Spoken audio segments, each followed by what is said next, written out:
Salut à tous et à toutes, bienvenue sur votre chaîne Yvan des Dramas.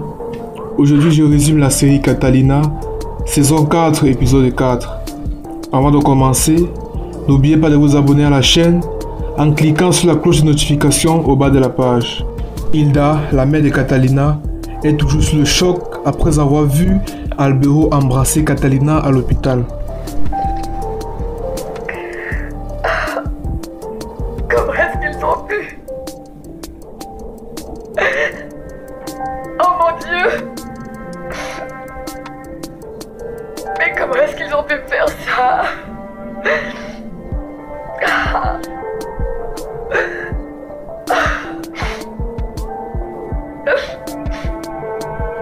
Comment est-ce qu'ils ont pu oser faire ça? Elle ira même jusqu'à se pointer une arme sur la tête. Mais avant d'avoir pu faire quoi que ce soit, elle recevra un coup de fil de sa fille Catalina la moyenne qui lui demande de l'aide pour abriter deux personnes en danger.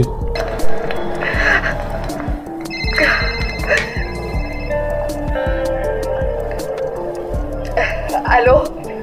Comment vas-tu, ma puce? Ça va? Ma petite maman, je suis contente de t'entendre, tu sais, rien, tout va bien, mais tu me manques vraiment beaucoup. Mais maman, dis-moi, est-ce que tu pleures? Mais non, voyons, qu'est-ce que tu vas imaginer? Non, en fait, j'ai une grippe terrible, tu peux pas savoir. Et c'est pour ça que je parle du nez, j'ai la gorge tout enflammée et ça doit sûrement s'entendre. Mais t'inquiète pas, moi, tout va bien. Bon, ok. Tu sais, j'aimerais bien te croire. Tu es sûre et certaine que ça va, maman? Oui, je te le promets, c'est vrai, et je vais prendre des médicaments que j'ai achetés à la pharmacie et ça va aller, je t'assure. Ah, super, maman. Repose-toi et prends bien soin de toi. D'accord, oui, je te le jure, ma chérie. Écoute, maman, bon, je t'appelais aussi pour te demander un petit service. Mais bien sûr, n'importe quoi, mon trésor. Maman, tu te souviens de la sœur de Lisette, par hasard? Elle s'appelle Diana, celle qui est méchante comme tout. Est-ce que tu vois qui c'est? Mais bien sûr, oui. Ok. Eh bien, figure-toi qu'elle rend la vie impossible à sa sœur et à sa mère. Avec Nachi, ça nous fait beaucoup de peine et on aimerait bien les aider, mais c'est plutôt compliqué d'ici, depuis Bogota. Qu'est-ce que tu as besoin que je fasse? Dis-moi. En fait, maman, je me demandais si tu pouvais les héberger pour quelques jours. Qu'est-ce qui leur est arrivé exactement? En fait, Diana veut les tuer, voilà. Mais dans ce cas-là, dis-leur qu'elles viennent chez moi. Je sais que Dieu nous aidera pour résoudre ce problème. Dis-leur que je les attends. Hilda va donc recevoir le lendemain chez elle la mère et la sœur de la démonia. Catalina m'a expliqué tout ce qui est arrivé et... Enfin, je sais ce que c'est que d'avoir une fille qui file un mauvais coton. Moi, tout ce que je souhaite, tu sais, Hilda, c'est pouvoir démontrer à Diana qu'en travaillant très dur et en faisant bien les choses, on peut tout à fait réussir dans la vie. C'est plus difficile, mais oui, c'est possible. Et par coïncidence, la sœur et la mère de la démonia savent elles aussi faire la couture, ce qui va ravir Hilda, qui les embauche directement dans son atelier de couture. Dis-moi, Hilda, à tout hasard, tu connaîtrais pas un endroit quelconque où nous pourrions travailler, ma mère et moi, n'importe quoi? On sait faire un peu de tout. Est-ce que vous vous y connaissez en machine à coudre ou bien en couture? Bien sûr. Moi, je connais ce genre de machine par cœur. Et tiens, cette fileuse, je sais la manipuler en large et en travers. La machine à coudre, évidemment. Et ma fille, c'est tout. Ah oui, j'ai tout appris, ça va de soi. Mais c'est parfait, je suis convaincue. Mesdames, vous venez tout juste de trouver un toit et un travail en même temps.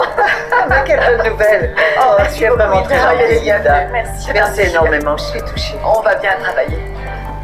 Salvatore Miranda, le représentant des jeunes talents de la mode en Colombie, vient à nouveau rencontrer Hilda à son atelier de couture pour lui demander de participer à un événement de la mode. Eh, vas-y. Ma chère Hilda, attends, je vais ouvrir. Bonjour. Bonjour, monsieur. Bonjour, Salvatore Miranda, enchanté mademoiselle. Mais je vous en prie, entrez.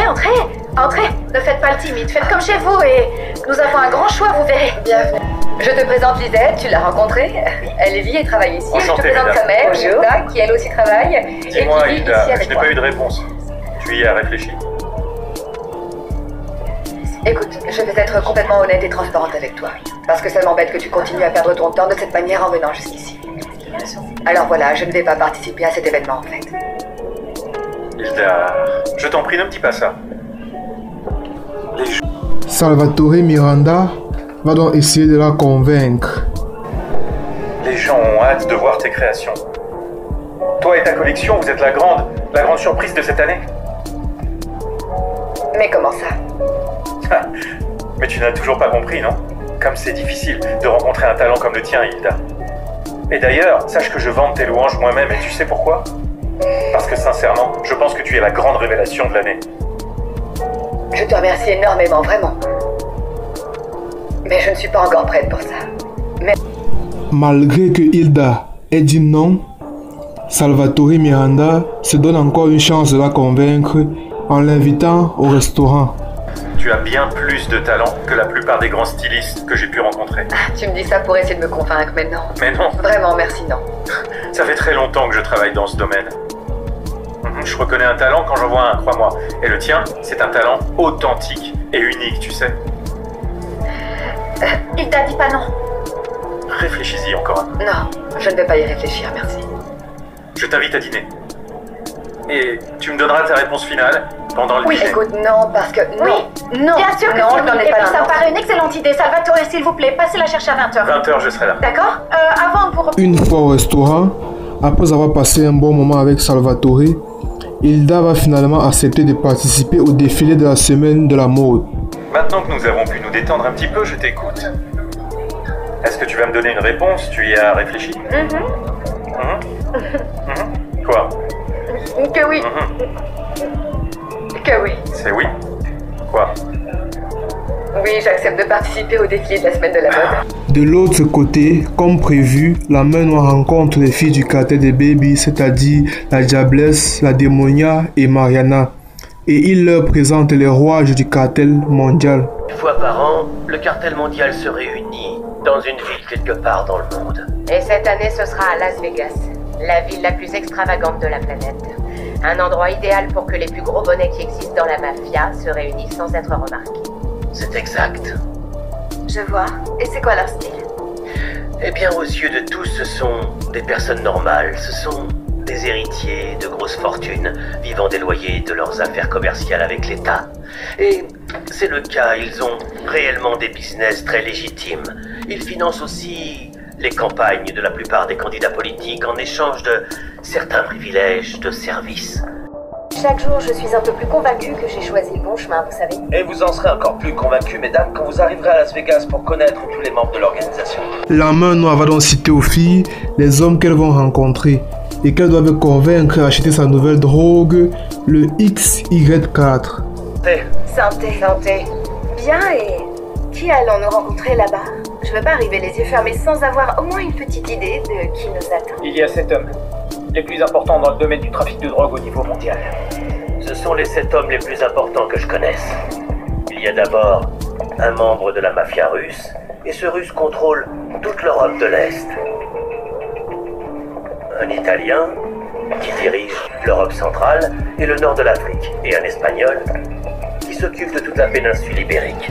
On a aussi un narco-mexicain qui est chargé de tout envoyer aux Américains. On en a un autre qui est brésilien et qui de son côté gère tout le transport vers l'Europe. Et puis notre représentant en Colombie qui aujourd'hui transporte la majeure partie de la marchandise produite et disponible dans le monde. Sans oublier également un mafieux japonais qui contrôle toute l'Asie et l'Australie. Mendieta est notre représentant, mesdames. C'est d'ailleurs lui qui représentera la Colombie lors de cette réunion entre capos. Ok. Dans ce cas, on sera là pour épauler Mendieta. Votre boulot, de même que le sien, est de convaincre les grands patrons d'acheter notre nouveau produit. Je parle du XY4. Mais pour pouvoir les convaincre entièrement, nous devons d'abord leur enseigner de quoi est capable le XY4. Merci, c'est très bien parlé. Ah, il faudra donc que l'on déniche de gentils petits volontaires, n'est-ce pas? Non, à Vegas, ceci ne posera pas de problème. Il y a toujours des touristes imprudents et prêts à essayer de nouvelles choses. Et vous, mesdames, vous devinez donc parfaitement ce que vous allez devoir faire. C'est évident. Séduire les plus stupides par notre charme naturel et leur donner du XY4 en leur promettant les portes du paradis. Même si le paradis est un très grand risque à prendre.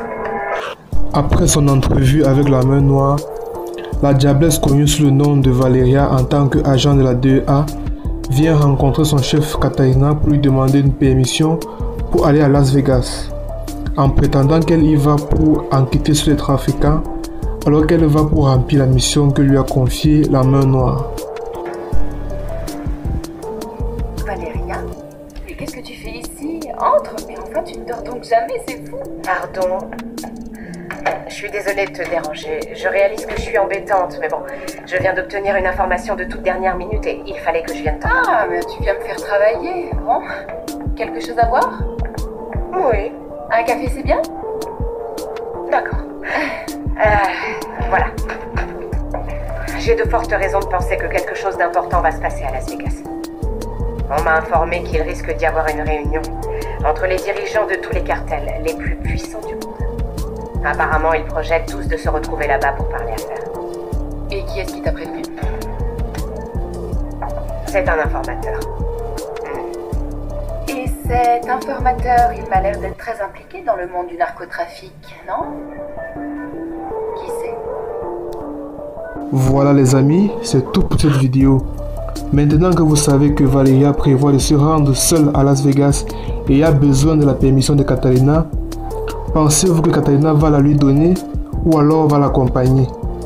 Dites-le moi en commentaire, abonnez-vous et activez la cloche de notification pour ne rien rater. Merci.